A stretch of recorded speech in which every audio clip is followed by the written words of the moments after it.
YCP హయాంలో YCP నేతలు కావచ్చు, వారి అనుచరులు కావచ్చు, అక్రమంగా ఇతర భూములు ఆక్రమించుకున్నారు. అది జగమెరిగిన సత్యం. ఎందుకంటే ఇప్పుడు లక్షల్లో దాని మీద ఫిర్యాదులు వస్తూనే ఉన్నాయి. అయితే తాజాగా మీ భూమి మీ హక్కు కార్యక్రమంలో చంద్రబాబు గారు పాల్గొన్న సమయంలో ఒక రైతు రామచంద్ర అనే ఒక రైతు ఒక కీలకమైనటువంటి ఫిర్యాదు చేశారు. గతంలో ఆర్థిక శాఖ మంత్రిగా చేసినటువంటి బొగ్గన రాజేంద్రనాథ్ నాకు 110 సంవత్సరాల నుంచి వారసత్వంగా వస్తున్నటువంటి 4.5 ఎకరాల భూమిని కబ్జా చేశారు. దాన్ని అక్రమంగా లాక్కునే ప్రయత్నం చేశారు.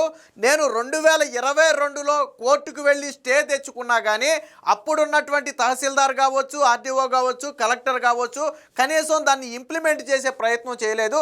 నేను కలెక్టర్ దగ్గరికి 6 సార్లు తిరిగాను, తహసీల్దార్ దగ్గరికి 32 సార్లు తిరిగి అర్జీలు ఇచ్చాను, కానీ ఎవరు నన్ను పట్టించుకోలేదు. పైగా నా పొలంలోకి నేను వెళితే నన్ను కొట్టడానికి వచ్చారు.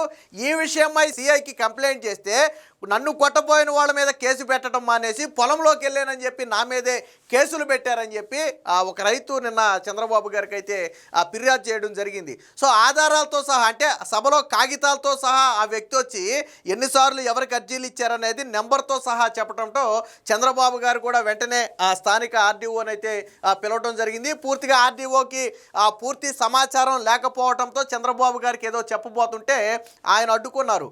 నువ్వు ముందు నీకు తెలియకపోతే ఒకసారి పరిశీలించు, రికార్డ్స్ అన్నీ తెప్పించుకుని చూడు.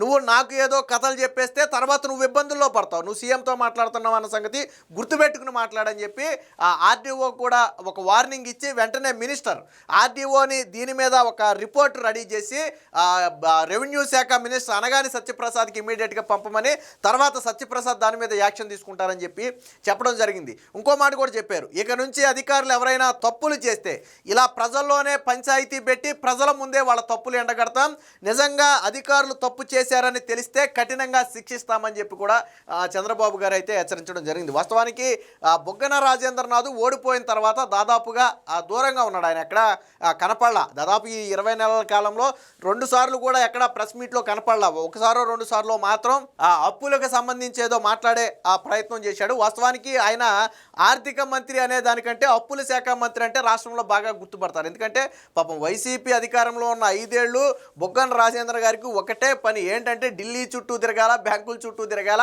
1వ తారీఖు కల్లా ఎలాగోలాగా అప్పులు తీసుకురావాలి. ఎందుకంటే కనీసం ఉద్యోగులు జీతాలకు పెన్షన్లు కూడా ఇవ్వలేని పరిస్థితి అప్పట్లో ఉండేది.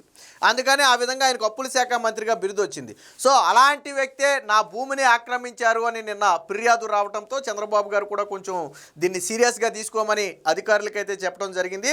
దీని మీద నిన్న ఏదో బొగ్గన రాజేంద్రనాథ్ వివరణ కూడా ఇచ్చే ప్రయత్నం చేశాడు. వాస్తవానికి ఏదో వాళ్ళ ఫ్యామిలీ డిస్ప్యూట్ ఉంది, దానికి నాకు సంబంధం లేదని చెప్పి ఏదో చెప్పే ప్రయత్నం చేశాడు. కానీ అక్కడ రైతు ఏం మాట్లాడాడు ఒకసారి మీరే స్వయంగానండి. 2002లో బొగ్గన రాజేంద్రనాథ్ రెడ్డి 4.5 ఎకరాలు ఆక్రమించుకున్నాడు.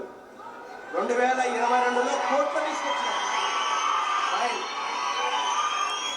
కోర్టులో స్టే తీసుకొచ్చి ప్యాపుల్ ఎంఆర్ఓ గారు, ప్యాపుల్ సిఏ గారు, డోన్ ఆర్డీఓ గారు, కలెక్టర్ మేడము ఒక్కొక్కసారికి 6 మాటలు విన్నాం, కానీ నాకు స్పందించలే. కలెక్టర్ మేడం దగ్గరికి 6 మాటలు ఇచ్చి వచ్చిన అర్జీలు. మేడంతో మాట్లాడుతున్నాను, సర్లే మేడం అన్నాము. ఆర్డీఓ సారికి 4 మాటలు ఇచ్చిన, ఎంఆర్ఓకు 32 సార్లు అర్జీలు ఇచ్చిన, స్పందించాల. ప్యాపిల్ ఎంఆర్ఓ అనుమతించి చెల్లె పోతాం మేడం, 110 ఏళ్ళ చేరు నేను ఏ ప్రకారంగా పుకారానికి పెట్టాలా అని అడిగాం. నువ్వు ఇస్తేనే కదా నీ కలెక్టర్ దగ్గర చేయని ఇది అంటది ఎంఆర్ఓ. ఆర్డీఓ సార్కి వచ్చినాం, ఏ లేదు. కానీ భూమి 110 ఏళ్ళ భూమి పొద్దు 4.5 ఎకరాలు ఇడిచిపెట్టుకోవాలంటే నేను ఏ ప్రకారం ఇడిచిపెట్టుకోవాలా? విన్నారు కదా, క్లియర్గా బొగ్గన రాజేంద్రనాథ్ రెడ్డి 4.5 ఎకరాలు నాది ఆక్రమించాడు.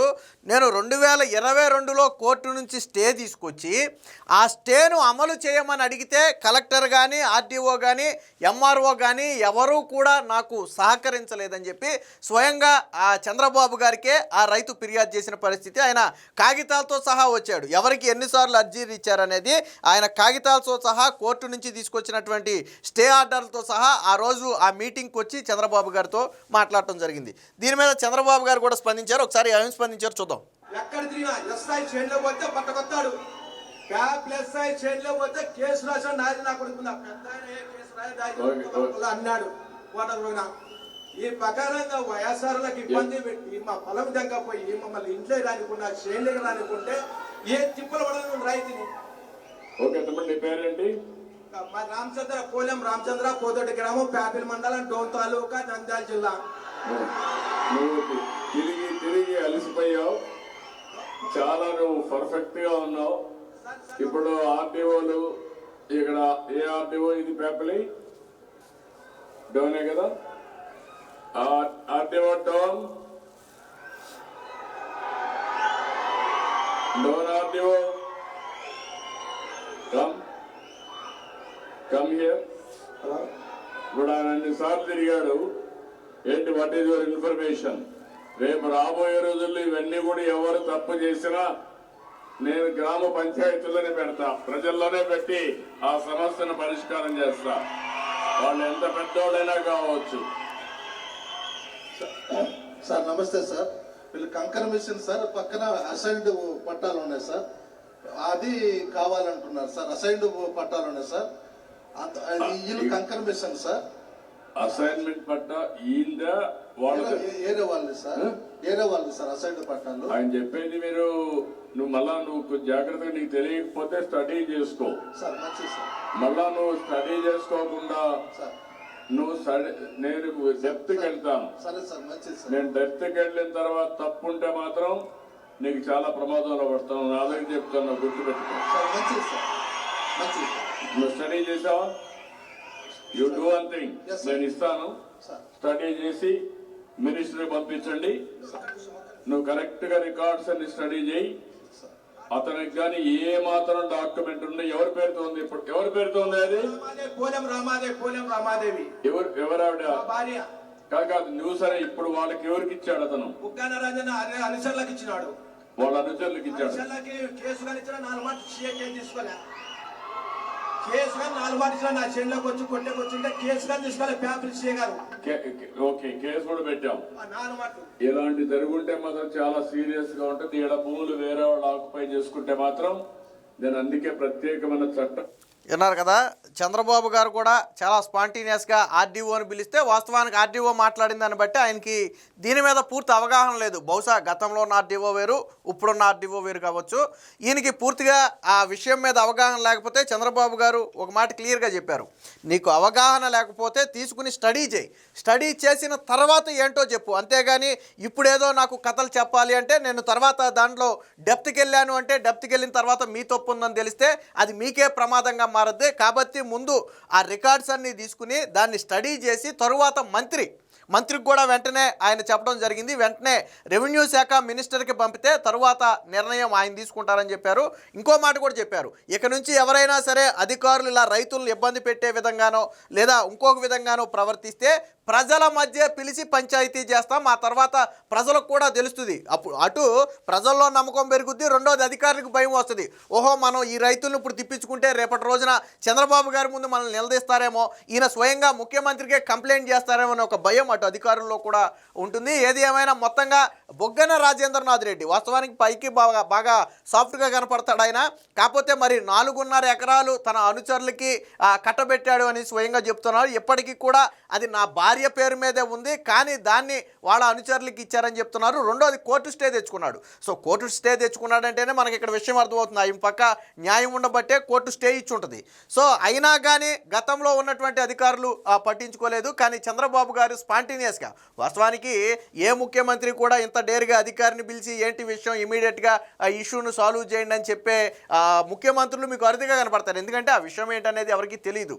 కానీ అక్కడ రైతు మీద నమ్మకం ఉంచినటువంటి చంద్రబాబు గారు వెంటనే ఆర్డీఓని పిలవటం, అదే సందర్భంలో వెంటనే మంత్రికి కూడా దాన్ని పంపమని చెప్పడంతో హర్షం వ్యక్తం చేశారు. మీరు చూడవచ్చు అక్కడ చంద్రబాబు గారు మాట్లాడుతున్నప్పుడు కావచ్చు, రైతు మాట్లాడుతున్నప్పుడు కావచ్చు, ప్రజల నుంచి స్పందన ఏ విధంగా వస్తుందో మీరు చూడవచ్చు. అంటే ఎందుకు అంత స్పందన వస్తుందంటే అక్కడ ఉన్నటువంటి పరిస్థితులు అలాంటివి.